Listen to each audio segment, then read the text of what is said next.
Class 11th के जितने भी स्टूडेंट मेरी आज की वीडियो को देख रहे हैं, ये वीडियो स्टूडेंट्स आपके लिए बहुत इंपॉर्टेंट है क्योंकि आपको पता है आपका 28 फेब को फिज़िक्स का पहला आपका जो एग्ज़ाम है। तो अब मैं हर रोज़ आपके लिए स्टूडेंट्स वीडियो बनाऊंगा, हर रोज़ मैं आपको स्ट्रेटजीज़ बताऊंगा, टिप्स बताऊंगा, ट्रिक्स बताऊंगा किस तरीके से आप फिज़िक्स में मैक्सिमम मार्क्स स्कोर कर सकते हो।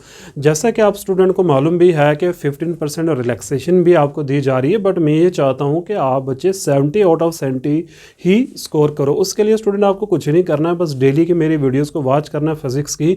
मैं आपको numericals, tips, tricks, guest paper जो प्रोवाइड करूँगा आपने बस वही पढ़ना है, क्योंकि जो क्वेश्चन मैं आपको बताऊँगा स्टूडेंट वो क्वेश्चन एग्जाम में हर बार पूछे जाते हैं। मेरा 15 साल का एक्सपीरियंस है स्टूडेंट क्लास 11th और 12th को फिज़िक्स पढ़ाने का, तो आप मेरे पे यकीन कर सकते हैं। आज मैं जिस चैप्टर की बात करने वाला हूँ वो कहा जाए तो क्लास 11th का सबसे लेंथी चैप्टर है स्टूडेंट, बट अगर थोड़ा सा स्मार्ट वर्क किया जाए तो वो चैप्टर आसान बन जाता है। क्योंकि आज जिस चैप्टर की मैं बात करूँगा उस चैप्टर का नाम है thermal properties of matter. Thermal properties of matter वाला ये जो यूनिट है स्टूडेंट बहुत इंपॉर्टेंट है, thermal properties of matter. But अब इसमें से अगर मैं आपको बताऊं स्टूडेंट तो इसके 4 सब यूनिट बनते हैं इस एक यूनिट के अंदर। अब देखा जाए तो हमें तो स्मार्ट वर्क करना है पूरा सिलेबस पढ़ के, तो आप स्टूडेंट क्योंकि आप लास्ट के ज़्यादा से ज़्यादा स्टूडेंट अगर देखा जाए तो 7 और 8 15 दिन स्टूडेंट आपके पास हैं। अब इन 15 दिनों के अंदर आप कितना प्रिपेयर कर सकते हो सिलेबस, तो स्मार्ट वर्क करिए। ऑलरेडी मैंने जो हाफ सिलेबस का जो गेस्ट पेपर है ना वो मैंने प्रोवाइड कर रखा है, तो आप वो भी वीडियो देखो और जो आने वाली वीडियोज़ हैं उनको भी आपने वॉच करना है। थर्मल प्रॉपर्टीज ऑफ मैटर में स्टूडेंट सबसे पहले अगर हम बात करें तो इसमें आपने हुक्स लॉ जो है वो अच्छे से तैयार रखना है।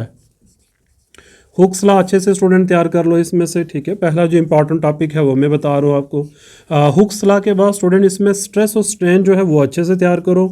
स्ट्रेस एंड स्ट्रेन की जो टाइप्स है वो भी अच्छे से तैयार कर लो, कोई मुश्किल नहीं है इसमें। देन अगर स्टूडेंट मैं बात करूँ मॉडुलस ऑफ इलास्टिसिटी वाला जो टॉपिक है ना, मॉडुलस ऑफ रिजिडिटी हो गया, मॉडुलस ऑफ रिजिडिटी के बाद आप कह सकते हो इलास्टिसिटी है स्टूडेंट, ठीक है ना, यंग्स मॉडुलस ऑफ इलास्टिसिटी, ये सारे टॉपिक्स आप अच्छे से पढ़ लो, ठीक है। तो मॉडुलस ऑफ रिजिडिटी हो गया जैसे, ठीक है, यंग्स मॉडुलस हो गया, तो ये सारे के सारे आप अच्छे से तैयार कर लो। तो इसका जो पहला सब यूनिट है स्टूडेंट उसमें से आपने यही 3 टॉपिक पढ़ने हैं और आपको कुछ पढ़ने की ज़रूरत नहीं है। स्ट्रेस स्ट्रेन की टाइप्स सारी, नॉर्मल स्ट्रेस क्या है, लॉन्गिट्यूडनल स्ट्रेस क्या है, वॉल्यूमेट्रिक स्ट्रेस क्या है, ठीक है, शेयर स्ट्रेस वगैरह है। अच्छा, पॉइजन्स रेशियो स्टूडेंट ने क्वेश्चन आप तैयार कर लेने, इसमें से बहुत इंपॉर्टेंट है, ठीक है। और आगे अगर हम बात करें स्टूडेंट जो दूसरा सब यूनिट है इसका मैं यहाँ पे बात कर लेता हूँ स्टूडेंट, वो तो बहुत ही ज़्यादा इंपॉर्टेंट है। इसमें से आप पास्कल लॉ तैयार करोगे, बहुत ज़्यादा इंपॉर्टेंट है ये वाला टॉपिक। पास्कल लॉ जो है इसको आप तैयार करोगे। And the second topic is application of pascal law, तो स्टूडेंट इसी में आ जाएगा।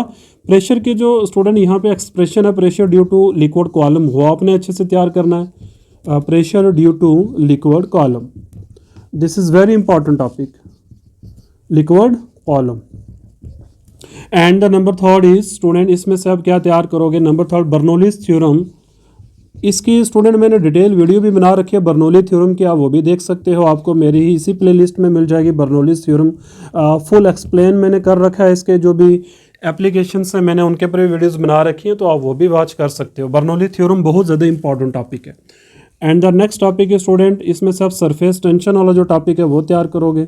सरफेस टेंशन जो है बहुत ज़्यादा इंपॉर्टेंट है स्टूडेंट, ठीक है। तो सरफेस टेंशन की, क्योंकि ये जो सेकंड सब यूनिट है थर्मल प्रॉपर्टीज़ का स्टूडेंट फ्लूइड्स वाला, तो ये बहुत ज़्यादा इंपॉर्टेंट है।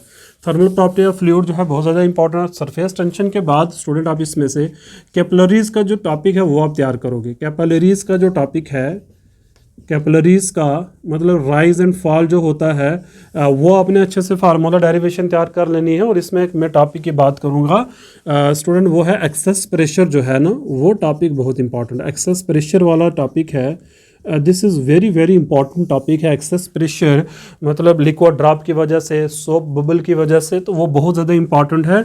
And the next topic is and the last topic viscosity student जो है वो मैं स्किप कर गया था, बट ये आपको तैयार करना ही करना है। Coefficient of viscosity, poise, deca poise, ये सारा आपको पढ़ना है इसमें से।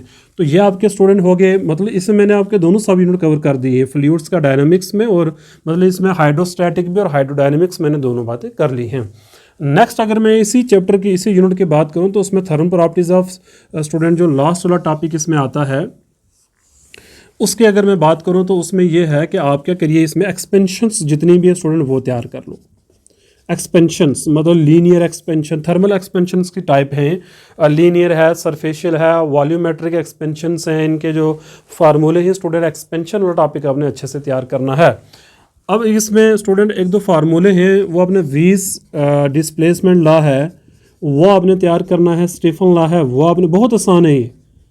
अगर आप चाहते हो मैं इन पे डिटेल आपको टॉपिक्स भी बता दूंगा, अगर आप पढ़ना चाहते हो मेरे से, मतलब आपको अगर मटेरियल की ज़रूरत है तो कमेंट ज़रूर करना, मैं इनके ऊपर डिटेल वीडियोस भी इन टॉपिक्स के ऊपर बना दूंगा। वीज डिस्प्लेसमेंट लॉ है स्टूडेंट, स्टीफन लॉ है, तो ये टॉपिक आपने अच्छे से करने हैं। स्टीफन लॉ आ गया, तो ये है मतलब जिस चैप्टर की मैं बात कर रहा था स्टूडेंट, ये वो चैप्टर है जो आपको बहुत ज़्यादा मतलब लेंथी है, बट आप गिने चुने टॉपिक ही इसमें से तैयार करिए। 4 5 6 टॉपिक मैंने ये बताए, 3 पहले में से, मतलब 12 टॉपिक टोटल मैंने इस चैप्टर से आप बच्चों को बताए हैं। यही पढ़ो आप, और कुछ आपको पढ़ने की ज़रूरत नहीं है, इसके बाहर आपको स्टूडेंट कोई क्वेश्चन जाने वाला नहीं है। नेक्स्ट चैप्टर में एक और चैप्टर के स्टूडेंट आज की वीडियो में बात कर लूँगा। मैं ये चाहता हूँ कम समय के अंदर आपको अच्छा मटेरियल प्रोवाइड करूँ, ज़्यादा लंबी वीडियोज़ में इसलिए स्टूडेंट नहीं बनाना चाहता हूँ, ठीक है। तो हर रोज़ के 2-2 चैप्टर में लेके चलूँगा, और फिर इसके ऊपर मैं न्यूमेरिकल भी आप बच्चों को सॉल्व करूँगा जो एग्ज़ाम में आने वाले हैं, उनकी भी हम बात करेंगे, ठीक है। और भी अगर आपको हेल्प चाहिए तो आप मुझे कमेंट ज़रूर करोगे, ठीक है। तो चलिए नेक्स्ट चैप्टर की बात कर लेते हैं, that is thermodynamics. Thermodynamics student जो हमारा नेक्स्ट चैप्टर है, यूनिट भी आप कह सकते हो इसको, क्योंकि ये चैप्टर भी है और यूनिट भी है, थर्मोडायनेमिक्स। इसमें से आपने स्टूडेंट मैं आपको बताऊं, फर्स्ट लॉ सॉरी जीरोथ से शुरू होता है, zeroth law of thermodynamics, first law and the second law. इसकी स्टेटमेंट आपको अच्छे से पढ़नी है student. Second law of thermodynamics, इसके आपको पता होगा सेकंड लॉ की 2 स्टेटमेंट्स हैं स्टूडेंट, प्लैंक्स और सेल्सियस जो स्टेटमेंट है वो आपने अच्छे से तैयार करनी है। फर्स्ट लॉ अच्छे से तैयार करना है, जीरोथ लॉ अच्छे से तैयार करना है, फिर हीट इंजन और हीट पंप जो है, heat engine and heat pump, ये स्टूडेंट आपको अच्छे से पढ़ना है। मैं इसमें से आपको और कुछ नहीं बोलूँगा, बस मैं ये बोलूँगा बस यही तैयार करो, बस zeroth law, first law, second law, heat engine, heat pump को हम रेफ्रिजरेटर भी स्टूडेंट कहते हैं, यही इसके एफिशिएंसी वगैरह तैयार रखो अच्छे से। ये मतलब देखा जाए तो 5 ही टॉपिक है स्टूडेंट, इसमें से आपने और कुछ नहीं पढ़ना है, आपको कुछ पढ़ने की ज़रूरत नहीं है। तो इन 2 चैप्टरों के स्टूडेंट मैंने आज बात की है। और भी अगर आपको कोई ऐसा टॉपिक है जो मैंने चैप्टर पहले ऑलरेडी वीडियोस बना चुका हूँ, कोई टॉपिक कुछ समझ में नहीं आ रहा है तो कमेंट ज़रूर करिए। I am always available for you student for 28 Feb तक मैं आपके लिए अवेलेबल हूँ। आप मुझे इस नंबर के ऊपर स्टूडेंट अगर आपको कमेंट करने हैं, कुछ पूछना है, तो आप इस नंबर के ऊपर मुझे पूछ भी सकते हो, मैं आपको मटेरियल भी अवेलेबल करवाऊंगा, ठीक है। किसी टॉपिक को आपको मटेरियल चाहिए तो आप मुझे इस नंबर से कांटेक्ट कर सकते हैं, मेरा व्हाट्सअप नंबर है ये, तो इस नंबर पे आप मुझे कांटेक्ट कर सकते हो। अगर आप JNK मतलब किसी भी कोने से, इंडिया से आप कहीं से कोने से देख रहे हो ये वीडियो, तो अगर आपको कोई हेल्प चाहिए, कोई मटेरियल नहीं है आपके पास है, किसी किस्म की प्रैक्टिकल के रिलेटेड कोई हेल्प चाहिए, तो I am always available for you. Okay, thank you very much for watching my channel. मिलते हैं नेक्स्ट वीडियो के अंदर।